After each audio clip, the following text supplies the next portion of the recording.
Price the lord. ಈ ದಿನದ ಬಲಪಡಿಸುವ ವಾಕ್ಯ ಕೀರ್ತನೆಗಳು 119:50 ವಚನ. ನಿನ್ನ ನುಡಿಯು ನನ್ನನ್ನು ಚೈತನ್ಯಗೊಳಿಸುತ್ತದೆ, ಆಪತ್ ಕಾಲದಲ್ಲಿ ಇದೇ ನನಗೆ ಆದರಣೆ. ಆಮೇನ್. ಪ್ರಿಯ ದೇವರ ಮಕ್ಕಳೇ, ಈ ದಿನ ದೇವರು ನಮ್ಮನ್ನು ಬಲಪಡಿಸುತ್ತಿರುವ ಮಾತು, ನನ್ನ ನುಡಿ ನಿನ್ನನ್ನು ಚೈತನ್ಯಗೊಳಿಸುತ್ತದೆ ಎಂಬುದಾಗಿ ದೇವರು ನಮಗೆ ವಾಗ್ದಾನ ಮಾಡ್ತಾ ಇದ್ದಾರೆ ಪ್ರಿಯರೇ. ಹಲ್ಲೆಲೂಯ. ಮತ್ತೆ ಆ ನುಡಿ ನಮ್ಮನ್ನ ಚೈತನ್ಯಗೊಳಿಸೋದು ಮಾತ್ರ ಅಲ್ಲ, ಆಪತ್ ಕಾಲದಲ್ಲಿ ನಮಗೆ ಆದರಣೆಯನ್ನು ಉಂಟು ಮಾಡ್ತದೆ. ಹಲ್ಲೆಲೂಯ.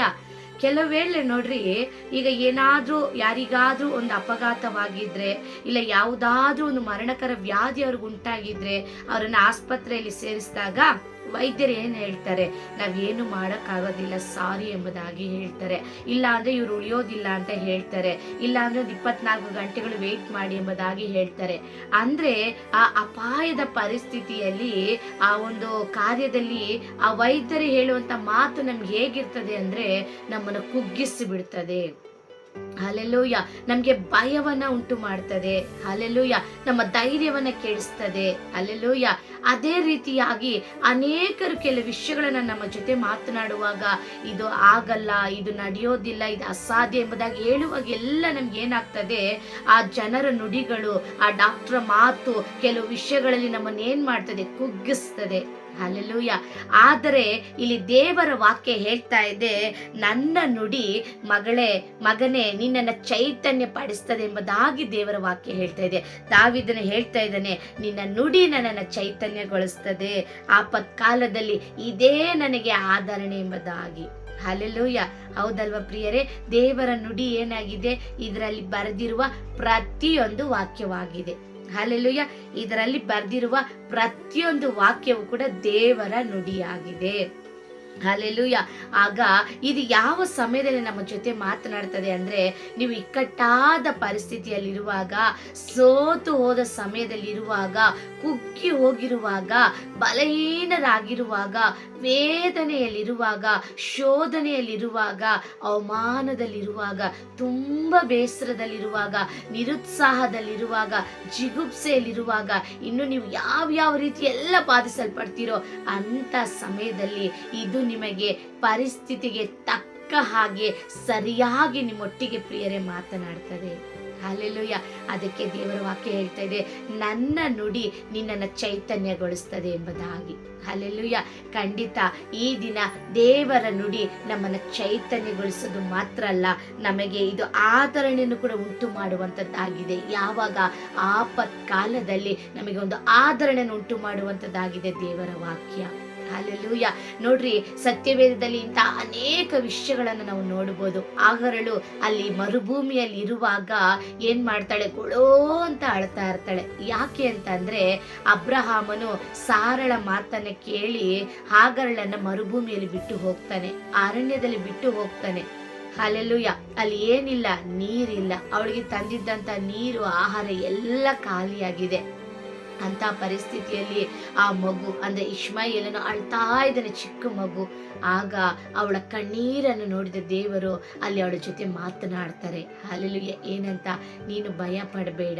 ಹಲ್ಲೆಲೂಯ.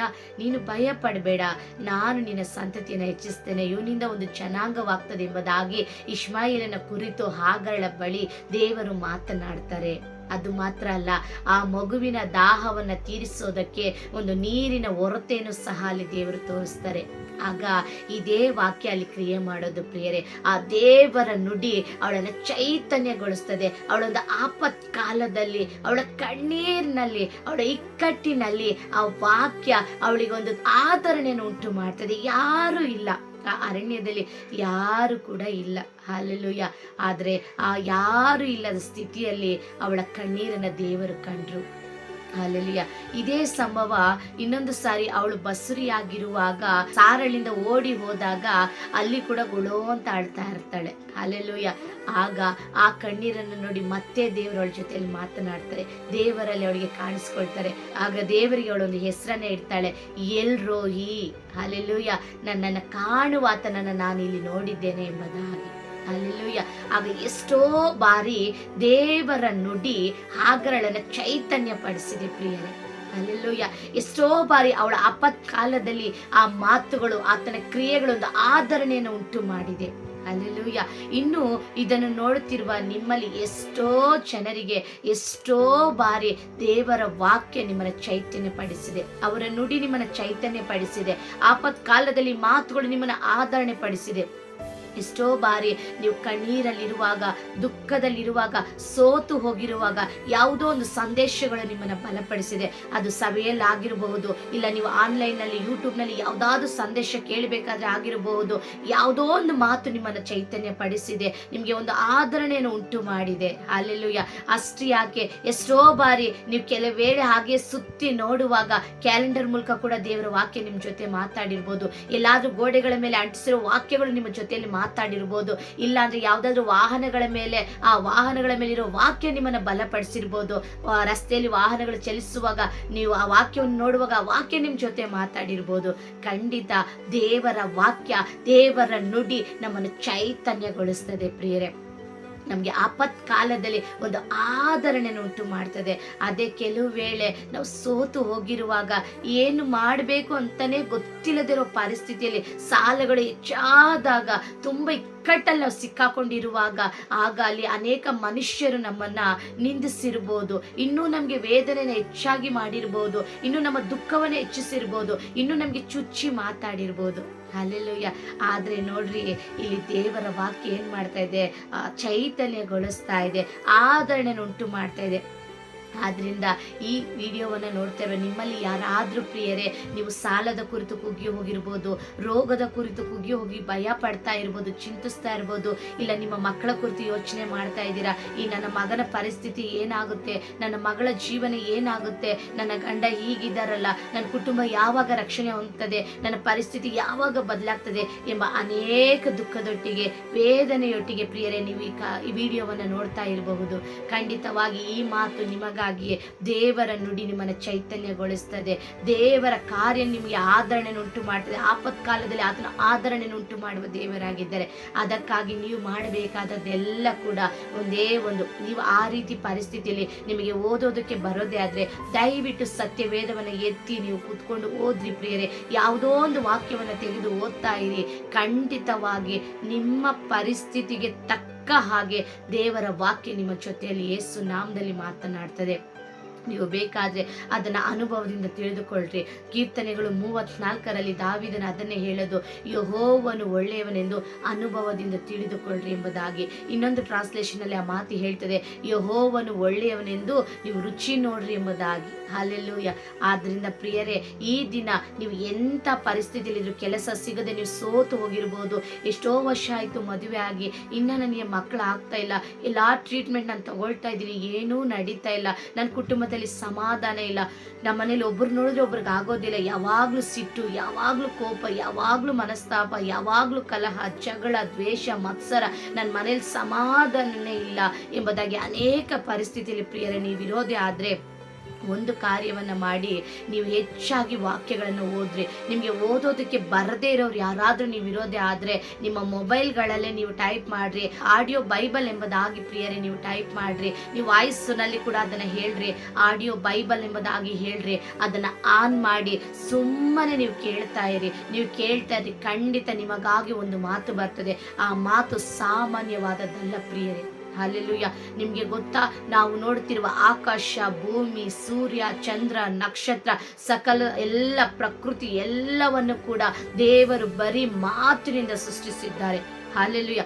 ಆಕಾಶ ಉಂಟಾಗಲಿ ಎಂದ ಕೂಡಲೇ ಆಕಾಶ ಉಂಟಾಯಿತು, ಭೂಮಿ ಉಂಟಾಗಲಿ ಎಂದ ಕೂಡಲೇ ಉಂಟಾಯಿತು. ಹಲ್ಲೆಲೂಯ್ಯ. ಪ್ರತಿಯೊಂದು ನಮ್ಮ ಕಣ್ಣು ನೋಡುವ ಎಲ್ಲ ಸೃಷ್ಟಿ ದೇವರ ಮಾತಿನಿಂದ ಸೃಷ್ಟಿಯಾಗಿದೆ. ಅದೇ ರೀತಿ ಆ ನುಡಿ ನಿನ್ನನ್ನು ಈ ದಿನ ಚೈತನ್ಯ ಪಡಿಸ್ತದೆ. ನಿನ್ನ ಸ್ಥಿತಿಯಲ್ಲಿ ದೇವರು ಒಂದು ಮಾತು ನುಡಿದ್ರೆ ಸಾಕು, ಭಯಪಡಬೇಡ, ನಾನು ನಿನ್ನೊಂದಿಗಿದ್ದೇನೆ ಅಂತ ಹೇಳಿದ್ರೆ ಸಾಕು, ತಕ್ಷಣ ನೀನು ಭಯ ಪಡೋದನ್ನು ನಿಲ್ಲಿಸ್ಬಿಟ್ಟು ಧೈರ್ಯವಾಗಿದ್ದು ನೋಡು ಮಗಳೇ, ಆ ರೀತಿ ಧೈರ್ಯವಾಗಿದ್ದು ನೋಡು ಮಗನೇ. ಖಂಡಿತವಾಗಿಯೂ ಆ ನುಡಿ ನಿನ್ನನ್ನು ಬಲಪಡಿಸುತ್ತೆ. ನಿನ್ನ ಸಾಲದ ಭಾರವನ್ನು ಹೇಗಾದ್ರೂ ನೀಗಿಸ್ತದೆ, ನಿನ್ನ ಕಣ್ಣೀರನ್ನು ನೀಗಿಸ್ತದೆ, ನಿನ್ನ ಅವಮಾನವನ್ನು ತೊಲಗಿಸ್ತದೆ. ಖಂಡಿತ ಯೇಸು ನಾಮದಲ್ಲಿ ನಾನು ಚಾಲೆಂಜ್ ಆಗಿ ಹೇಳ್ತೇನೆ, ನೀನು ನಂಬಿದ್ರೆ ದೇವರ ಮಹಿಮೆ ಕಾಣ್ತೀನಿ. ಎಂಥ ರೋಗ ಇರೋದೇ ಆದರೆ ದೇವರ ಒಂದು ನುಡಿ ಸಾಕು, ನಾನು ನಿನ್ನ ಗುಣಪಡಿಸ್ತೇನೆ ಅಂತ ದೇವರು ಒಂದು ಮಾತು ಹೇಳಿದ್ರೆ ಸಾಕು. ಆ ಶಬ್ದಕ್ಕಾಗಿ ನೀನು ಕಾಯಿ, ಆ ನುಡಿ ನಿನಗೆ ಬರೋವರೆಗೂ ನೀನು ಕಾಯಿ. ಹಾಲೆಲೂಯ. ಆದರೆ ಏನೋ ಒಂದು ಮಾಡಬೇಕು ಅಂತ ನಿಸ್ಸಂದೇಹವಾಗಿ ಯೇಸುವನ್ನು ಪರೀಕ್ಷಿಸಬೇಡ. ಯೇಸು ಯಾರಿಗೆ ಅದ್ಭುತ ಮಾಡ್ತಾರೆ ಗೊತ್ತಾ? ನಿಜವಾಗಿ ಆತನನ್ನು ನಂಬುವವರಿಗೆ, ನಿಜವಾಗಿ ಆತನಲ್ಲಿ ಭರವಸೆ ಇಟ್ಟಿರೋರಿಗೆ. ಅನೇಕ ವೇಳೆ ಆತನನ್ನ ಪರೀಕ್ಷಿಸ್ತೀರಾ. ಖಂಡಿತವಾಗಿ ಆ ರೀತಿ ಆಲೋಚನೆಯಲ್ಲಿ ಯಾರು ಯೇಸುವಿನ ಬಳಿಗೆ ಬಂದರೂ ಕೂಡ ಅದ್ಭುತ ನಡೆಯೋದಿಲ್ಲ. ಹಲ್ಲೆಲೂಯ. ನಿಸ್ಸಂದೇಹವಾಗಿ ಕುಗ್ಗಿದ ಮನಸ್ಸಿನೊಂದಿಗೆ, ಜಜ್ಜಿ ಹೋದ ಮನಸ್ಸಿನೊಂದಿಗೆ ನೀವು ಬಂದು ಯೇಸುವನ್ನು ಹುಡುಕೋದೇ ಆದರೆ, ಯೇಸುವನ್ನು ಪ್ರಾರ್ಥಿಸೋದೇ ಆದರೆ, ಯೇಸುವಿನ ವಾಕ್ಯಗಳನ್ನು ಓದಿ ಅದನ್ನು ನೀವು ನಿಮಗೆಂತ ತೆಗೆದುಕೊಳ್ಳುವಾಗ ಖಂಡಿತ ನೀವು ಅದ್ಭುತಗಳನ್ನು ನೋಡಬಹುದು ಪ್ರಿಯರೇ. ಹಲ್ಲೆಲೂಯ. ಹೌದು, ಆ ದಿನ ಹಾಗರಳನ್ನ ದೇವರ ನುಡಿಗಳು ಬಲಪಡಿಸಿದ್ವು. ಅವಳ ಇಕ್ಕಟ್ಟಲ್ಲಿ ಒಂದು ಆದರಣೆಯನ್ನು ಉಂಟು ಮಾಡ್ತು. ಅದೇ ರೀತಿ ಇನ್ನೊಂದು ಸ್ತ್ರೀಯನ್ನ ನಾವು ನೋಡುವಾಗ ಆಕೆ ಹೆಸರು ಹನ್ನಳು, ಸಮುವೇಲನ ತಾಯಿ. ಹಾಲೆಲೂಯ. ಒಂದು ಸಮುವೇಲ ಪುಸ್ತಕದಲ್ಲಿ ನೀವು ನೋಡಬಹುದು, ಅಲ್ಲಿ ವಾಕ್ಯಗಳನ್ನು ಅಧ್ಯಾಯವನ್ನು ನೀವು ಓದಿ ನೋಡ್ರಿ. 1ನೇ ಅಧ್ಯಾಯದಲ್ಲಿ ಅಲ್ಲಿ ಅನೇಕ ವರ್ಷಗಳಿಂದ ಹನ್ನಳೆಂಬ ಸ್ತ್ರೀಗೆ ಮಕ್ಕಳು ಇರೋದಿಲ್ಲ. ಹಾಲೆಲೂಯ. ಆಗ ಆಕೆ ಏನ್ ಮಾಡ್ತಾಳೆ? ದೇವರ ಸಮ್ಮುಖದಲ್ಲಿ ಹೋಗಿ ಅವಳ ದುಃಖವನ್ನೆಲ್ಲ ಸುರಿದು ಅವಳ ಹೃದಯವನ್ನೇ ಸುರಿಸಿ, ಕೆಲವು ವೇಳೆ ನಾವು ಅಳ್ತೀವಲ್ವಾ, ಹೃದಯ ಒಡೆದೋಗೋ ರೀತಿಯಲ್ಲಿ ನಾವು ಅಳ್ತೀವಿ. ಆ ರೀತಿ ಅವಳು ಹೃದಯವನ್ನ ಸುರಿದು ಅವಳ ದುಃಖವನ್ನ, ವೇದನೆಯನ್ನೆಲ್ಲ ದೇವರ ಸಮ್ಮುಖದಲ್ಲಿ ಇಳಿಸಿ ಗೊಳೋ ಎಂದು ಅವಳು ಪ್ರಾರ್ಥನೆ ಮಾಡುವಾಗ ಅಲ್ಲಿ ಏಲಿ ಎಂಬ ದೇವರ ಮನುಷ್ಯನ ಒಂದು ಮಾತು ಅವಳನ್ನ ಬಲಪಡಿಸ್ತದೆ. Hallelujah, hallelujah. ಹೌದು ನೋಡ್ರಿ, ಆ ಏಲಿ ಎಂಬ ವ್ಯಕ್ತಿ ಹೇಳ್ತಾರೆ, ದೇವರು ನಿನ್ನ ಪ್ರಾರ್ಥನೆಯನ್ನು ಕೇಳಿದ್ದಾರೆ, ನೀನು ಚಿಂತಿಸಬೇಡ, ದೇವರು ನಿನಗೊಂದು ಅದ್ಭುತ ಮಾಡ್ತಾರೆ, ಹೋಗು ಎಂಬುದಾಗಿ ದೇವರು ಆ ಏಲಿ ಎಂಬ ದೇವರ ಮನುಷ್ಯನ ಮೂಲಕ ಹನ್ನಳೊಟ್ಟಿಗೆ ಮಾತನಾಡುವಾಗ ಆ ವಾಕ್ಯದಲ್ಲಿ 1ನೇ ಅಧ್ಯಾಯ ಸಮುವೇಲನ ನೀವು ಕೊನೆಯ ವಚನಗಳಲ್ಲಿ ನೋಡಬಹುದು. ಅವಳು ಇನ್ನೆಂದಿಗೂ ದುಃಖ ಮುಕ್ಕಳಾಗಿ ಇರಲೇ ಇಲ್ಲ ಎಂಬುದಾಗಿ ದೇವರ ವಾಕ್ಯದಲ್ಲಿ ಬರೆಯಲ್ಪಟ್ಟಿದೆ. ಯಾಕೆ ಗೊತ್ತಾ? ಏಲಿಯ ಮೂಲಕ ಮಾತನಾಡಿದ್ದು ದೇವರ ಮಾತು. ಅಲ್ಲೆಲ್ಲೂಯ. ಅಲ್ಲಿ ಹೊರಪಟ್ಟಿದ್ದು ದೇವರ ನುಡಿ. ಆ ದೇವರ ನುಡಿ ಯಾವಾಗ ಅವಳಿಗೆ ಬಂತೋ ಅಲ್ಲಿ ವಾಕ್ಯ ಸ್ಪಷ್ಟವಾಗಿ ಹೇಳ್ತದೆ, ಇನ್ನೆಂದಿಗೂ ಕೂಡ ಅವಳು ದುಃಖ ಮುಖವಾಗಿರೋದಕ್ಕೆ ದೇವರು ಬಿಟ್ಟೇ ಇಲ್ಲ. ಹಲ್ಲೆಲೂಯ. ಅವಳು ಕೇಳಿದ ಹಾಗೆ ದೇವರು ಗಂಡು ಮಗುವನ್ನು ಕೊಟ್ಟು ಆಶೀರ್ವದಿಸಿದ್ರು. ಆತನ ಹೆಸರೇ ಸಮುವೇಲನು. ಅವಳು ದೇವರಿಗಾಗಿ ಆತನನ್ನು ಪ್ರತಿಷ್ಠಿಸಿಕೊಂಡ್ಳು. ದೇವರ ಸಮ್ಮುಖದಲ್ಲಿ ಹಾಲು ಬಿಟ್ಟ ಕೂಡಲೇ ಬಿಟ್ಟು ದೇವರ ಸೇವೆಗಾಗಿ ಸಮರ್ಪಿಸಿಕೊಂಡ್ಳು. ಆತ ಒಳ್ಳೆ ಒಂದು ಪ್ರವಾದಿಯಾಗಿ ಅನೇಕ ಕಾರ್ಯಗಳನ್ನು ಮಾಡಿದ್ದನ್ನು ನಾವು ಸತ್ಯವೇದದಲ್ಲಿ ಓದ್ತೇವೆ. ಅದೇ ರೀತಿಯಾಗಿ ಅದರ ನಂತರ ದೇವರಿನ್ನು ಅನೇಕ ಮಕ್ಕಳನ್ನು ಕೊಟ್ಟು ಹನ್ನಳನ್ನು ದೇವರ ಆಶೀರ್ವದಿಸಿದ್ರು. ದೇವರ ಒಂದೇ ಒಂದು ನುಡಿ ಅವಳನ್ನ ಚೈತನ್ಯಗೊಳಿಸ್ತು. ಅವಳ ಆಪತ್ ಕಾಲದಲ್ಲಿ ಅವಳಿಗೆ ಒಂದು ಆದರಣೆಯನ್ನು ಉಂಟು ಮಾಡ್ತು ಪ್ರಿಯರೇ. ಹಲ್ಲೆಲೂಯ. ಇನ್ನು ಅನೇಕ ವಿಷಯಗಳು, ಇನ್ನು ಅನೇಕರನ್ನ ನಾವು ನೋಡಬಹುದು. ಏಲಿ ಕೂಡ ಒಂದು ಸಾರಿ ಸೋತು ಹೋಗಿದ್ದಾಗ ದೇವರ ನುಡಿ ಅವರನ್ನ ಬಲಪಡಿಸ್ತದೆ. ನೀನು ಎದ್ದು ಹೊರಡು, ನೀನು ಹೋಗಬೇಕಾದ ದೂರ ಬಹಳ ದೂರ ಇದೆ, ಆದ್ದರಿಂದ ನೀನು ಎದ್ದು ಊಟ ಮಾಡು, ನೀನು ಮಾಡಬೇಕಾದ ಪ್ರಯಾಣ ಬಹಳ ದೂರ ಎಂಬುದಾಗಿ ಅಲ್ಲಿ ದೇವರ ನುಡಿ ಎಲಿಯನನ್ನ ಬಲಪಡಿಸ್ತದೆ. ಎಲಿಯ ಯಾರು ಅಂದುವಾಗ ನಮ್ಗೆಲ್ಲರಿಗೂ ಚೆನ್ನಾಗಿ ಗೊತ್ತು. ಎಲಿಯನು ಪ್ರಾರ್ಥನೆ ಮಾಡಿದಾಗ ನೋಡಿ ಆಕಾಶದಿಂದ ಬೆಂಕಿ ಬಿದ್ದು ಪ್ರಿಯರೇ. ಹಲ್ಲೆಲೂಯ. ಅದೇ ಎಲಿಯನು ಪ್ರಾರ್ಥನೆ ಮಾಡಿದಾಗ 3.5 ವರ್ಷ ದೇಶದಲ್ಲಿ ಮಳೆ ಬರಲಿಲ್ಲ. ಹಲ್ಲೆಲೂಯ. ಅದೇ ಎಲಿಯ ಮತ್ತೆ ಪ್ರಾರ್ಥನೆ ಮಾಡುವಾಗ ಕೈಯಷ್ಟು ಮೇಘದಿಂದ ಘನವಾದ ಒಂದು ಮಳೆ ಸುರಿಯಿತು. ಅಂಗೈಯಷ್ಟು ಮೇಘ ಅಷ್ಟೇ. ಅಂಗೈ ಎಷ್ಟಿದೆ ಪ್ರಿಯರೇ? ಅಂಗೈಯಷ್ಟು ಮೇಘ ಒಂದು ದೊಡ್ಡ ಮಳೆಯನ್ನ ದೇಶದಲ್ಲಿ ಬರಮಾಡ್ತು. ಹಲ್ಲೆಲೂಯ. ಆದ್ರೆ ಆ ವಾಕ್ಯಗಳಲ್ಲಿ ಎಲಿನ ಕುರಿತು ಇಬ್ರಿಯರಲ್ಲಿ ಬರೆದಿರುವಾಗ ಹೇಳಲ್ಪಟ್ಟಿರ್ತದೆ, ನಮ್ಮ ಹಾಗೆ ಪಾಡುಳ್ಳ ಸಾಮಾನ್ಯ ಮನುಷ್ಯನೆಂಬುದಾಗಿ ಎಲಿನ ಕುರಿತು ಬರೆಯಲ್ಪಟ್ಟಿದೆ. ಹಲ್ಲೆಲೂಯ. ಆಗ ನಮ್ಮಂತ ಪಾಡುಳ್ಳ ಸಾಮಾನ್ಯ ಮನುಷ್ಯನು ಇಷ್ಟು ಅದ್ಭುತಗಳನ್ನು ಮಾಡ್ತಾರೆ. ಇಷ್ಟೊಂದು ಅದ್ಭುತಗಳನ್ನು ಮಾಡಿ ದೇವರಲ್ಲಿ ಅಷ್ಟು ವೈರಾಗ್ಯದಿಂದ ಇದ್ದ ವ್ಯಕ್ತಿ, ನಂಬಿಗಸ್ತನಾಗಿದ್ದ ವ್ಯಕ್ತಿ ಯೆಜೆಬೇಲಳೆಂಬ ಒಂದು ಸ್ತ್ರೀಯ ನಿಮಿತ್ತವಾಗಿ ಒಂದು ಬಾರಿ ಕುಗ್ಗಿ ಹೋಗಿ ಅವರು ಹಾಗೇ ಸೋತು ಹೋಗಿ ಮಲಗಿರುವಾಗ ಅಲ್ಲಿ ಮತ್ತೆ ದೇವರ ನುಡಿ ಯೇಸು ನಾಮದಲ್ಲಿ ಎಲಿಯನನ್ನ ಚೈತನ್ಯಗೊಳಿಸ್ತು. ಅಲ್ಲೆಲ್ಲೂ ಯಾರಿಗೊಂದು ಆದರಣೆಯನ್ನು ಉಂಟು ಮಾಡ್ತು ಪ್ರಿಯರೇ. ಹಾಗೆ ಸತ್ಯವೇದದಲ್ಲಿ ನಾವು ಅನೇಕ ವಿಷಯಗಳನ್ನು ನೋಡಬಹುದು, ಅನೇಕರನ್ನ ನೋಡಬಹುದು. ಹೊಸ ಒಡಂಬಡಿಕೆಯಲ್ಲಿ ವ್ಯಭಿಚಾರ ಮಾಡುವಂತ ಒಂದು ಸ್ತ್ರೀಯನ್ನ ಅನೇಕರು ಹಿಡಿದುಕೊಂಡು ಬಂದು ದೇವರ ಮುಂದೆ, ಯೇಸುವಿನ ಮುಂದೆ ಹಾಕಿದ್ರು. ಅಲ್ಲೆಲ್ಲೂಯ. ಆಗಲೂ ಕೂಡ ಅಲ್ಲಿ ಕೂಡ ದೇವರು ಅವಳನ್ನ ಶಿಕ್ಷಿಸದೆ ಅಲ್ಲೊಂದು ಮಾತು ಹೇಳ್ತಾರೆ, ಅಮ್ಮ ಇನ್ನು ಮುಂದೆ ನೀನು ಪಾಪ ಮಾಡಬೇಡ ಅಂತ ಒಂದೇ ಒಂದು ಮಾತು. ಆ ಒಂದೇ ಒಂದು ಮಾತು ಅವಳನ್ನು ಚೈತನ್ಯಗೊಳಿಸ್ತು. ಹಲ್ಲೆಲೂಯ. ಆಪತ್ತಿನಲ್ಲಿ ಅವಳಿಗೊಂದು ಆದರಣೆಯನ್ನು ಉಂಟು ಮಾಡ್ತು. ಅನೇಕರು ಅವಳ ಮೇಲೆ ಕಲ್ಲೆಸ್ತು ಅವಳ ಸಾಯಿಸ್ಬೇಕೆಂಬುದಾಗಿ ಎಳೆದುಕೊಂಡು ಬಂದು ಯೇಸುವಿನ ಮುಂದೆ ಹಾಕಿದ್ರು. ಆದ್ರೆ ಇಲ್ಲಿ ನಡೆದದ್ದೇನು ಗೊತ್ತಾ? ಯೇಸುವಿನ ಒಂದೇ ಒಂದು ನುಡಿ ಏನು ಗೊತ್ತಾ? ಅವ್ರು ಹೇಳ್ತಾರೆ, ಇಲ್ಲಿ ನಿಮ್ಮಲ್ಲಿ ಯಾರು ತಪ್ಪು ಮಾಡಿಲ್ವೋ ಅವರು ಒಂದು ಕಲ್ಲನ್ನು ಮೊದಲು ಅವಳ ಮೇಲೆ ಹಾಕ್ರಿ ಎಂಬುದಾಗಿ. ಹಾಗೆ ಹೇಳ್ಬಿಟ್ಟು ಯೇಸು ಸ್ವಾಮಿ ನೆಲದ ಮೇಲೆ ಬಗ್ಗಿಕೊಂಡು ಏನೋ ಬರೀತಾ ಇರ್ತಾರೆ. ಅಲ್ಲಿ ಏನು ಬರೀತಾರೆ ಅಂತ ಅನೇಕ ಪರಿಶುದ್ಧರು ಹೇಳ್ತಾರೆ, ಅನೇಕ ಕರಸೇವಕರುಗಳು ಹೇಳ್ತಾರೆ. ಅವರ ಪಾಪಗಳು ಅಲ್ಲಿ ಬರಿತಾ ಇದೆ ಎಂಬುದಾಗಿ ಅನೇಕರು ಉಲ್ಲೇಖಿಸ್ತಾ ಇದ್ದಾರೆ ಪ್ರಿಯರೇ. ಹಲ್ಲೆಲೂಯ. ಆಗ ಆ ರೀತಿ ಅವ್ರು ಏನೋ ಬರೀತಾ ಇರುವಾಗ ಒಬ್ಬೊಬ್ಬರು ಆ ಸ್ಥಳದಿಂದ ಹಾಗೇ ಹೊರಟೋಗ್ತಾರೆ. ಕೊನೆಯಲ್ಲಿ ಆಕೆ ಮಾತ್ರ ಇರ್ತಾಳೆ, ಯೇಸು ಸ್ವಾಮಿ ಮಾತ್ರ ಇರ್ತಾರೆ. ಆಗ ಯೇಸು ಸ್ವಾಮಿ ಹೇಳ್ತಾರೆ, ನಿನ್ನನ್ನು ಯಾರು ಕೂಡ ಕಲ್ಲಿನಿಂದ ಹೊಡಿಲಿಲ್ವಾ, ಯಾರು ನಿನ್ನನ್ನು ಶಿಕ್ಷಿಸಲಿಲ್ವಾ ಅಂತ ಕೇಳಿದಾಗ ಅವಳು ಇಲ್ಲ ಅಂತ ಹೇಳುವಾಗ ಯೇಸು ಕ್ರಿಸ್ತನೇ ಹೇಳ್ತಾರೆ, ನಾನು ಕೂಡ ನಿನ್ನನ್ನು ಶಿಕ್ಷಿಸೋದಿಲ್ಲ ಅಮ್ಮ ಎಂದು ಕರೆದು ಹೇಳಿದ್ರೆ, ಅಮ್ಮ ನಾನು ನಿನ್ನನ್ನು ಶಿಕ್ಷಿಸೋದಿಲ್ಲ, ಇನ್ನು ಮುಂದೆ ಪಾಪ ಮಾಡಬೇಡ ಎಂಬುದಾಗಿ ದೇವರು ಹೇಳ್ತಾರೆ ಪ್ರಿಯರೇ. ಹಾಲೆಲೂಯ ಅಲ್ವಾ. ಆ ದೇವರ ನುಡಿ ಎಷ್ಟೊಂದು ಬಾರಿ ನಿಮ್ಮನ್ನು ಕೂಡ ಚೈತನ್ಯಗೊಳಿಸಿರ್ತದೆ, ಎಷ್ಟೋ ಆಪತ್ಕಾಲದಲ್ಲಿ ನಿಮಗೆ ಆದರಣೆ ಉಂಟು ಮಾಡಿರ್ತದೆ. ಒಂದು ಸಾರಿ ನೀವು ಎಲ್ಲವನ್ನ ನೆನೆಸ್ಕೊಳ್ರಿ. ಈ ವಾಕ್ಯ ಕೇಳ್ತಾ ಇದ್ದೀರಲ್ವಾ, ಇದರ ನಂತರ ಮತ್ತೆ ನೀವು ಈ ಕೀರ್ತನೆ 119-50 ವಚನವನ್ನ ಮತ್ತೆ ಮತ್ತೆ ಓದಿ ಒಂದು ಕ್ಷಣ ಈ ವಾಕ್ಯವನ್ನ ಧ್ಯಾನಿಸ್ರಿ ಪ್ರಿಯರೇ. ನಿಮ್ಮ ಜೀವನ ಹಿಂದಿನ ದಿನಗಳನ್ನ ನೆನಪಿಸ್ಕೊಳ್ರಿ. ನೀವು ರಕ್ಷಣೆ ಹೊಂದುವುದಕ್ಕಿಂತ ಮುಂಚೆ ನಿಮ್ಮ ಪರಿಸ್ಥಿತಿ ಹೇಗಿತ್ತು, ಆಗ ಯಾವ ಮಾತು ನಿಮ್ಮನ್ನು ಬಲಪಡಿಸ್ತು, ಹೇಗೆ ನಿಮಗೆ ಆದರಣೆ ಉಂಟು ಮಾಡ್ತೀವಿ, ಯೇಸು ಸ್ವಾಮಿ ನಿಮ್ಮ ಜೀವನದಲ್ಲಿ ಏನೆಲ್ಲ ಮಾಡಿದ್ದಾರೆ, ದಯವಿಟ್ಟು ಒಂದು ಸಾರಿ ನೆನಪಿಸ್ಕೊಳ್ರಿ. ಹಾಲೆಲೂಯ. ಎಷ್ಟೋ ಜನ ಏನ್ ಅನ್ಕೊಂಡಿದ್ದೀರಾ ಅಂದ್ರೆ, ಈಗ ನಿಮ್ಗೆ ಏನೋ ಒಂದು ಅದ್ಭುತ ನಡೆದಿಲ್ಲ, ಈಗೇನೋ ಒಂದು ಕಾರ್ಯ ನಿಮಗೆ ನಡೆದಿಲ್ಲ ಅಂತ ಹೇಳಿ ಅವರ ನುಡಿಗಳೆಲ್ಲ ನೀವು ಮರೆತು ಹೋಗಿದ್ದೀರಾ. ಹಾಲೆಲೂಯ. ಅವರ ಆದರಣೆಯ ಕಾರ್ಯಗಳನ್ನು ಮರೆತು ಬಿಟ್ಟಿದ್ದೀರಾ. ಬೇಡ, ಖಂಡಿತ ಆ ದಿನ ಮಾಡಿದವರು ಈ ದಿನಲ್ಲೂ ಮಾಡ್ಲಿಕ್ಕೆ ಶಕ್ತರಾಗಿದ್ದಾರೆ. ಹಾಲೆಲೂಯ. ದೇವರ ಒಂದೇ ಒಂದು ನುಡಿ ನಮ್ಮನ್ನು ಬಲಪಡಿಸುವಂಥದ್ದಾಗಿದೆ. ಹಾಲೆಲೂಯ. ಪ್ರಿಯರೇ, ಎಷ್ಟೇ ಸಾಲ ಇರಲಿ ಪರವಾಗಿಲ್ಲ, ನೀವು ಪ್ರಾರ್ಥನೆ ಮಾಡಿ ನೋಡ್ರಿ, ಕ್ಷಣ ಮಾತ್ರದಲ್ಲಿ ದೇವರು ಅದ್ಭುತ ಮಾಡ್ತಾರೆ. ನಿಮ್ಮನ್ನಂತೂ ದೇವರು ಎಂದೂ ಕೈ ಬಿಡೋದಿಲ್ಲ. ಹೌದು, ದೇವರು ವಾಗ್ದಾನ ಮಾಡಿದ್ದಾರೆ, ನಾನು ನಿನ್ನನ್ನು ಕೈ ಬಿಡೋದು ಇಲ್ಲ, ತೊರೆಯೋದಿಲ್ಲ ಎಂಬುದಾಗಿ. ಕೆಲವರು ನೋಡ್ರಿ, 2 ವಿಷಯ ಅರ್ಥ ಮಾಡ್ಕೊಳ್ರಿ.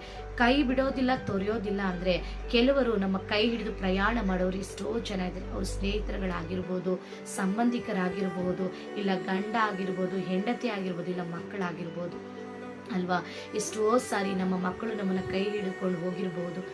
ಆದರೆ ಅವ್ರುಗಳಿಗೆ ವಿವಾಹ ಆದ್ಮೇಲೆ ಎಷ್ಟೋ ಜನ ತಂದೆ ತಾಯಿ ಕೈಯನ್ನು ಬಿಟ್ಬಿಟ್ಟಿದ್ದಾರೆ, ಅದ್ರ ಜೊತೆಲಿ ತೊರೆದು ಬಿಟ್ಟಿದ್ದಾರೆ. ಹಾಲೆಲೂಯ. ಅಥವಾ ಎಷ್ಟೋ ಜನ ವಯಸ್ಸಾದ ತಂದೆ ತಾಯಿಗಳು ಈ ದಿನ ವೃದ್ಧಾಶ್ರಮದಲ್ಲಿ ಇದ್ದಾರೆ, ಆದ್ರೆ ಕೈಯೂ ಬಿಟ್ಬಿಟ್ಟಿದ್ದಾರೆ, ತೊರೆದು ಬಿಟ್ಟಿದ್ದಾರೆ. ಆದ್ರೆ ಯೇಸು ಕ್ರಿಸ್ತನ ಹೇಳ್ತಾ ಇದ್ದಾರಪ್ಪ, ನಿಮ್ಮನ್ನು ನೋಡಿ ಹೇಳ್ತಾ ಇದ್ದಾರೆ, ನಾನು ನಿನ್ನ ಕೈ ಕೂಡ ಬಿಡೋದಿಲ್ಲ, ನಿನ್ನನ್ನು ತೊರೆಯೋದು ಕೂಡ ಇಲ್ಲ ಎಂಬುದಾಗಿ.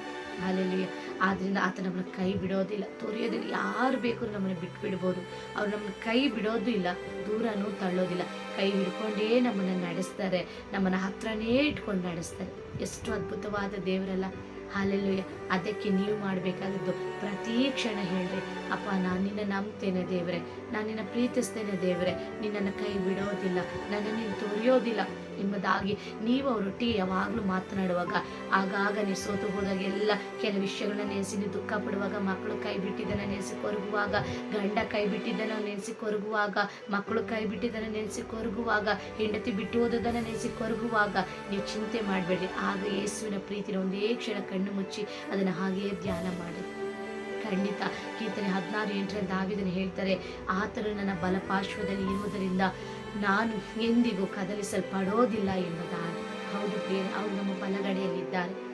ನಿಜವಾಗಿ ಯೇಸು ಕ್ರಿಸ್ತ ನಮ್ಮ ಬಲಗಡೆಯಲ್ಲಿದ್ದಾರೆ. ನೀವು ಅದನ್ನ ಫೀಲ್ ಮಾಡ್ರಿ. ಒಂದು ಇಕ್ಕಟ್ಟಾದ ಪರಿಸ್ಥಿತಿನ, ಒಂದು ಹಣದ ಇಕ್ಕಟ್ಟ, ಒಂದು ಅನಾರೋಗ್ಯದ ಪರಿಸ್ಥಿತಿನ, ಒಂದು ಕಣ್ಣೀರ, ಒಂದು ವೇದನೆನ, ಒಂದು ಅವಮಾನನ, ಒಂದು ಭಯನ ಏನೋ ನಿಮ್ಮನ್ನ ಆವರಿಸಿಕೊಂಡಿದೆ, ಹೇಗಿದ್ರಿಂದ ಹೊರಗಡೆ ಬರೋಕೆ ಆಗ್ತಾ ಇಲ್ಲ ಅಂತ ಗೊತ್ತಿಲ್ಲ ಅಂತ ಚಿಂತೆ ಮಾಡ್ತಾ ಇದ್ದೀರಾ. ನೀವು ಏನು ಮಾಡಬೇಡಿ, ನೀವು ಪಕ್ಕದಲ್ಲಿರುವ ಯೇಸುವನ್ನ ನೆನೆಸಿ ನೋಡ್ರಿ. ಯೇಸಪ್ಪ, ನೀವು ನನ್ನ ಪಕ್ಕದಲ್ಲಿ ಇದ್ದೀರಪ್ಪ, ದಾವೀದನ ಜೊತೆಲಿದ್ದ ದೇವರು ನನ್ನ ಜೊತೆಲಿ ಇದ್ದೀರಾ, ದೇವರೇ ನೀವು ನನ್ನ ಬಲಗಡೆಯಲ್ಲಿ ಇದ್ದೀರಾ, ನಾನು ಅದನ್ನ ನಂಬ್ತೇನೆ ಎಂಬುದಾಗಿ ಮನಸ್ಸಾರಿ ಬಾಯಿಗಳನ್ನು ತೆರೆದು ಹೇಳ್ರಿ ಪ್ರಿಯರೇ.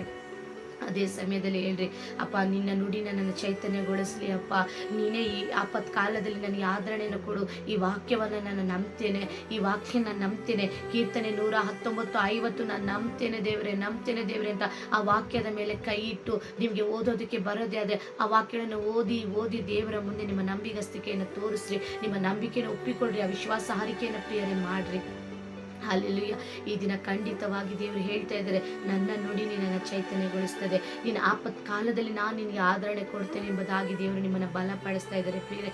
ವೈದ್ಯರು ಹೇಳಿರ್ಬೋದು, ಇಲ್ಲ ಈ ಕಾಯಿಲೆನೂ ಸರಿ ಹೋಗೋದಿಲ್ಲ, ಈ ಆಪರೇಷನ್ ಮಾಡಲೇಬೇಕು, ಇದಕ್ಕೆ ಇಷ್ಟು ಹಣ ಖರ್ಚಾಗ್ತದೆ ಅಂತ ವೈದ್ಯರು ಹೇಳಿರ್ಬೋದು. ನೀವು ಭಯ ಪಡಬೇಡ್ರಿ, ಚಿಂತೆ ಪಡಬೇಡ್ರಿ, ದೇವರ ನುಡಿ ನಿಮ್ಮನ್ನು ಚೈತನ್ಯಗೊಳಿಸ್ತದೆ. ಆತರ ಒಂದು ಮಾತು ಹೇಳಿದ್ರೆ ಸಾಕು ಪ್ರಿಯರೇ, ಅದ್ಭುತ ನಡೀತದೆ. ಹಲ್ಲೆಲೂಯ. ನೋಡ್ರಿ, ಆ ದಿನ ಶಿಷ್ಯರುಗಳು ಹಡಗಿನಲ್ಲಿ ದೋಣಿಯಲ್ಲಿ ಪ್ರಯಾಣ ಮಾಡುವಾಗ ದೊಡ್ಡ ದೊಡ್ಡ ಅಲೆಗಳು ಬಂದಾಗ, ಬಿರುಗಾಳಿ ಬೀಸಿದಾಗ ಶಿಷ್ಯರೆಲ್ಲ ಹೆದರುಕೊಳ್ತಾ ಇದ್ದಾರೆ. ಆದ್ರೆ ಅಲ್ಲಿ ಯೇಸು ಕ್ರಿಸ್ತನ ಅದೇ ಹಡಗಿನಲ್ಲಿ ಇದ್ದಾರೆ, ಆದ್ರೆ ಅವರಲ್ಲಿ ಮಲಗಿದ್ದಾರೆ.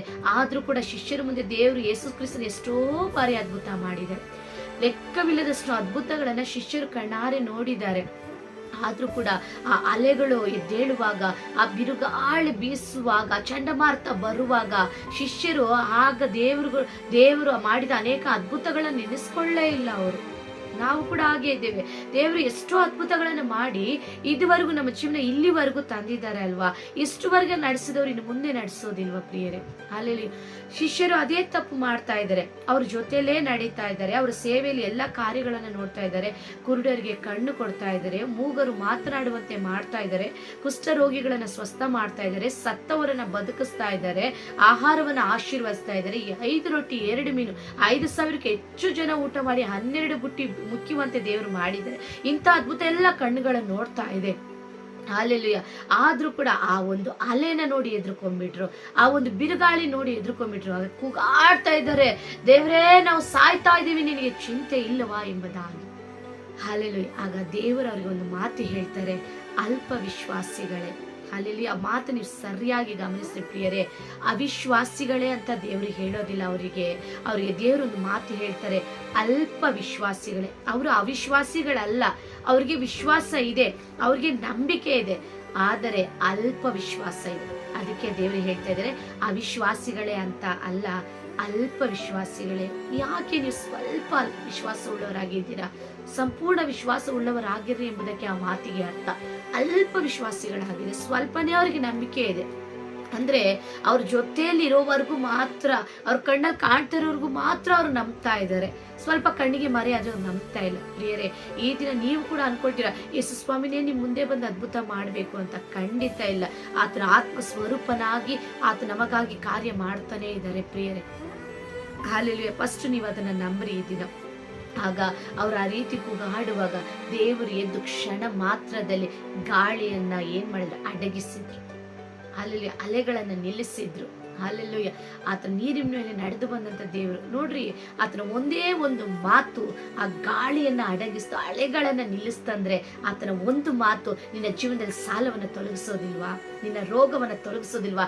ವೈದ್ಯರು ಹೇಳಿರ್ಬೋದು, ಆದ್ರೂ ದೇವರು ಮಿರಾಕಲ್ ಮಾಡ್ತಾರೆ ಪ್ರಿಯರೇ. ಎಷ್ಟೋ ಜನ ಸಾಯ್ತಾರೆ ಅಂತ ಅಂದ್ಕೊಂಡಿದ್ದಾರೆ, ಈ ದಿನ ಬದುಕಿ ಯೇಸುವಿನ ನಾಮದಲ್ಲಿ ಸೇವೆ ಮಾಡ್ತಾ ಇದ್ದಾರೆ. ನಾನು ಕೂಡ ಅದರಲ್ಲಿ ಒಬ್ಬಳು. ಹೌದು, ನಾನು ಕೂಡ ಒಂದು ದಿನ ಮರಣದ ಹಾಸಿಗೆಯಲ್ಲಿದ್ದೆ. ಹಲ್ಲೆಲೂಯಾ. ನನ್ನ ಮಗು ಚಿಕ್ಕ ವಯಸ್ಸು, ನನ್ನ ಮಗುವಿಗೆ ಇನ್ನು ಕೇವಲ 6 ತಿಂಗಳಿರುವಾಗ ನನಗೆ ಭಯಂಕರವಾದ ಒಂದು ಬಲಹೀನತೆ. ವೈದ್ಯರು ಆಗೋದಿಲ್ಲ ಅಂತ 3-4 ಆಸ್ಪತ್ರೆಯಿಂದ ನನ್ನನ್ನು ಹೊರಗೆ ಕಳಿಸಿದ್ರು. ಕೊನೆಯದಾಗಿ ಎಲ್ಲ ಸತ್ತು ಹೋಗುವ ಎಮರ್ಜೆನ್ಸಿ ವಾರ್ಡ್ ನಲ್ಲಿ ನನ್ನನ್ನು ಮಲಗಿಸಿದ್ರು. ನನ್ನ ಅಕ್ಕಪಕ್ಕದ ಎಲ್ಲ ಬೆಡ್ ನಲ್ಲಿರುವ ಒಬ್ಬೊಬ್ರು 5 ನಿಮಿಷಕ್ಕೆ 10 ನಿಮಿಷಕ್ಕೆ ಗಂಟೆಗೆ 2-3 ಜನ ಸಾಯ್ತಾ ಇದ್ದಾರೆ. ನನ್ನ ಕಣ್ಣುಗಳದ್ದು ನೋಡ್ತಾ ಇನ್ನು ಭಯ ಹೆಚ್ಚಾಗ್ತಾ ಇದೆ. ಹಲ್ಲೆಲೂಯಾ. ಆಗ ಒಂದೇ ಒಂದು ಸ್ವರ ನನಗೆ ಕೇಳಿಸ್ತು, ಮಗಳೇ ಭಯಪಡಬೇಡ, ನಾನ್ ನಿನ್ ಜೊತೆ ಇದ್ದೀನಿ ಎಂಬುದಾಗಿ.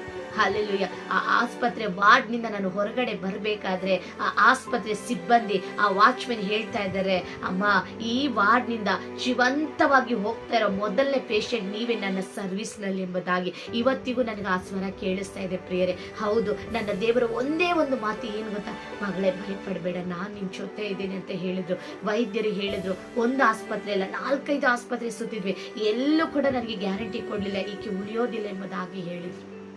ಆದರೆ ಇದುವರೆಗೂ ನಾನು ದೇವರಿಗಾಗಿ ಜೀವಂತವಾಗಿ ಉಳಿತಿದ್ದೇನೆ. ದೇವರ ಸೇವೆಯನ್ನು ಪ್ರಿಯರೇ ನಾನು ಮಾಡ್ತಾ ಇದ್ದೇನೆ.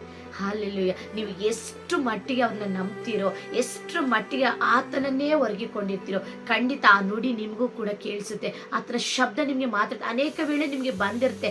ಆದ್ರೆ ನೀವು ಅನ್ಕೊಂಡಿರ್ತೀರ, ಅಯ್ಯೋ ಇದು ನನ್ನ ಮನಸ್ಸಲ್ಲಿ ಏನೋ ಒಂದು ಮಾತು ಬರ್ತಾ ಇದೆಯಲ್ಲ, ಇದು ನಾನೇ ಸ್ವಂತವಾಗಿ ಯೋಚನೆ ಮಾಡ್ತಾ ಇದ್ದೀನ, ಇಲ್ಲ ದೇವರ ಮಾತ್ರ ಅಂತ ಅನೇಕರಿಗೆ ಅನೇಕ ವೇಳೆ ಸಂದೇಹ ಇದೆ. ಖಂಡಿತ ಗ್ರಹಿಸಿಕೊಳ್ಳ್ರಿ. ಈ ಇಕ್ಕಟ್ಟಾದ ಪರಿಸ್ಥಿತಿಯಲ್ಲಿ ನಿಮ್ಮಲ್ಲಿ ಒಂದು ಮಾತು ಬರ್ತದೆ, ಯಾವುದೋ ಒಂದು ವಾಕ್ಯ ನೆನಪಾಗ್ತದೆ, ಖಂಡಿತ 100% ಅದು ದೇವರ ಮಾತೆ ಪ್ರಿಯರೇ. ನಿಸ್ಸಂದೇಹವಾಗಿ ಅದನ್ನ ಆಕ್ಸೆಪ್ಟ್ ಮಾಡ್ರಿ. ಅಪ್ಪ, ಈ ಸ್ವರ ನನ್ನ ಒಳಗಡೆ ಕೇಳಿಸ್ತಾ ಇದೆ, ನನ್ನ ಕಿವಿಯಲ್ಲಿ ಕೇಳಿಸ್ತಾ ಇದೆ, ನನ್ನ ಹೃದಯದ ಗ್ರಹಿಕೆಯಲ್ಲಿ ಬರ್ತಾ ಇದೆ, ಇದು ನೀನ್ ಮಾತಾಡ್ತಾ ಇರೋದು ಅಂತ ನಾನು ನಂಬ್ತೇನೆ ದೇವರ ಆತ್ಮನೆ. ಅಪ್ಪ, ನೀನ್ ನನ್ನ ಜೊತೆಯಲ್ಲಿ ಇದ್ಯಾ. ಈ ರೋಗ ಎಷ್ಟು ಮಾತ್ರದ್ದು, ವೈದ್ಯರು ನನ್ನ ಕೈ ಬಿಟ್ರು ಪರವಾಗಿಲ್ಲ, ನೀನ್ ನನ್ನ ಕೈ ಬಿಡೋ ದೇವರಲ್ಲ ದೇವರೇ. ನನ್ನ ಸುತ್ತ ಸಾಲದ ಇಕ್ಕಟ್ಟುಗಳು ಆವರಿಸಿಕೊಂಡಿದೆ, ನಾನು ಏನಾಗ್ತೀನೋ ಗೊತ್ತಿಲ್ಲ, ನನಗೆ ಬದುಕೋಕ್ಕೂ ಆಗ್ತಾ ಇಲ್ಲ ಅಂತ ನೀವು ಚಿಂತೆ ಮಾಡ್ತಾ ಇದ್ರು ಪರವಾಗಿಲ್ಲ, ನೀವು ದೇವರ ಸ್ವರಕ್ಕಾಗಿ ಕಾಯಿರಿ, ಆತರ ಖಂಡಿತ ನಿಮ್ಮನ್ನ ಕೈ ಬಿಡೋದಿಲ್ಲ ಪ್ರಿಯರೇ. ನಾನು ಇನ್ನೊಂದು ಚಿಕ್ಕ ಸಾಕ್ಷಿ ಹೇಳಿ ಸಂದೇಶವನ್ನ ಯೇಸು ನಾಮದಲ್ಲಿ ಮುಗಿಸ್ತೇನೆ. ಈ ಆತನ ನುಡಿಯ ಬಗ್ಗೆ ಮಾತನಾಡಬೇಕಂದ್ರೆ ಗಂಟೆಗಳ ಬಗ್ಗೆ ಮಾತನಾಡುವಷ್ಟು ವಾಕ್ಯಗಳು ಇದರಲ್ಲಿ ಇದೆ, ಅನೇಕರ ಜೀವನಗಳಿದೆ, ಎಷ್ಟೋ ಜನರ ಜೀವನ ದೇವರ ನುಡಿ ಚೈತನ್ಯಗೊಳಿಸಿದೆ. ಆಪತ್ ಕಾಲದಲ್ಲಿ ಅವ್ರಿಗೆ ಆದರಣೆಯಾಗಿದೆ. ಇನ್ನು ಅದ್ರ ಬಗ್ಗೆ ಧ್ಯಾನ ಮಾಡ್ಬೇಕಂದ್ರೆ ಎಷ್ಟೋ ಗಂಟೆಗಳು ಬೇಕು, ಎಷ್ಟೋ ಸಂದೇಶ ಇದರಲ್ಲಿ ಇದೆ ಪ್ರಿಯರೇ. ಹಾಲಲ್ಲಿ ಒಂದು ಚಿಕ್ಕ ಸಾಕ್ಷಿ, ಒಂದು ದೇವ ಸೇವಕರು ಅನೇಕವಾದ ಲಕ್ಷಾಂತರ ಸಾಲಗಳನ್ನು ಮಾಡಿಕೊಂಡು, ಅಂದ್ರೆ ಅವರು ಯಾವುದಕ್ಕಾಗಿ ತೆಗೆದುಕೊಂಡ್ರೆ ಒಂದು ಮನೆಯ ವಿಷಯವಾಗಿ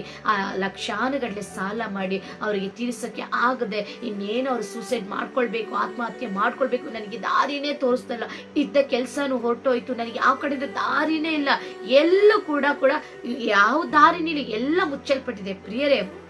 ಸರಿಯಾಗಿ ಅರ್ಥ ಮಾಡಿಕೊಳ್ಳ್ರಿ. ದೇವರ ಅದ್ಭುತ ಯಾವಾಗ ನಡೀತದೆ ಗೊತ್ತಾ, ಎಲ್ಲೂ ಕೂಡ ಮಾರ್ಗ ತೆರೆಯಲ್ಪಡದೇ ಇರುವ ಸ್ಥಳದಲ್ಲಿ. ಈಗ ನಿಮ್ಗೆ ಏನಾದ್ರು ಒಂದು ಪರಿಸ್ಥಿತಿ ಅಂದ್ರೆ, ನಿಮ್ಗೆ ಯಾವುದೋ ಒಂದು ಸೇವಿಂಗ್ಸ್ ಇರ್ತದೆ, ಇಲ್ಲ ಯಾರೋ ನಿಮ್ಗೆ ಸಹಾಯ ಮಾಡೋರು ಇರ್ತಾರೆ, ಯಾರೋ ನಿಮ್ಮನ್ನ ಕೈ ಕೊಟ್ಟು ಎಬ್ಸೋರು ಇರ್ತಾರೆ, ಆಗ ದೇವರ ಅದ್ಭುತ ಮಾಡ್ಲಿಕ್ಕೆ ಆಗೋದಿಲ್ಲ. ಎಲ್ಲಾ ಬಾಗಿಲುಗಳು ಸಂಪೂರ್ಣವಾಗಿ ಮುಚ್ಚಲ್ಪಟ್ಟಾಗ ಸರಿಯಾಗಿ ಅರ್ಥ ಮಾಡ್ಕೊಳ್ರಿ, ಸ್ಪಷ್ಟವಾಗಿ ಅರ್ಥ ಮಾಡ್ಕೊಳ್ರಿ. ಎಲ್ಲಾ ಬಾಗಿಲು ಮುಚ್ಚಲ್ಪಟ್ಟಾಗ ಇನ್ನು ದಾರಿನೇ ಇಲ್ಲ ಅಷ್ಟೇ ಅನ್ನುವಾಗ ನೋಡ್ರಿ, ದಾನಿಯೇಲನ ಸಿಂಹದ ಗವಿಯೊಳಗೆ ಹಾಕಿದ್ರು. ಅಲ್ಲಿ ಹೊರಗೆ ಹೋಗೋದಕ್ಕೆ ಯಾವ ದಾರಿನಿಲ್ಲ, ಇದ್ದ ದಾರಿ ಮುಚ್ಚಿ ಆಯ್ತು, ಆ ಗವಿಯನ್ನ ಮುಚ್ಚಿ ಆಯ್ತು. ಆದರೆ ಅಲ್ಲಿ ಯಾವ್ದು ಮಾರ್ಗ ಇಲ್ಲದಾಗ ದೇವದೂತನನ್ನ ಕಳಿಸಿ ದೇವರು ಸಿಂಹದ ಬಾಯನ್ನು ಮುಚ್ಚಿ ಒಂದು ಅದ್ಭುತ ಮಾಡಿದ್ರು. ಹಲ್ಲೆಲೂಯಾ. ದೇವರು ಅಲ್ಲಿ ಒಂದು ಅದ್ಭುತವನ್ನ ಮಾಡಿದ್ರು.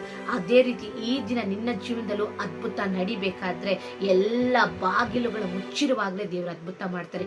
ಕೆಲಸ ಕಳ್ಕೊಂಡಿದ್ಯಾ, ಎಲ್ಲಿ ಕೂಡ ಹಣ ಬರುವ ಮಾರ್ಗಗಳೇ ಕಾಣಿಸ್ತಾ ಇಲ್ವಾ, ಯಾವುದೇ ಒಂದು ಕಾರ್ಯಗಳು ಇನ್ನು ಆಗೋದಿಲ್ಲ ಅನ್ನೋ ಪರಿಸ್ಥಿತಿಯಲ್ಲಿ ನೀನಿದ್ಯಾ, ನಿಶ್ಚಯವಾಗಿ ವಾಕ್ಯ ನಿನಗೆ ಮಗಳೇ, ನಿಶ್ಚಯವಾಗಿ ಮಗನೇ ನಿನಗೆ ಈ ವಾಕ್ಯ.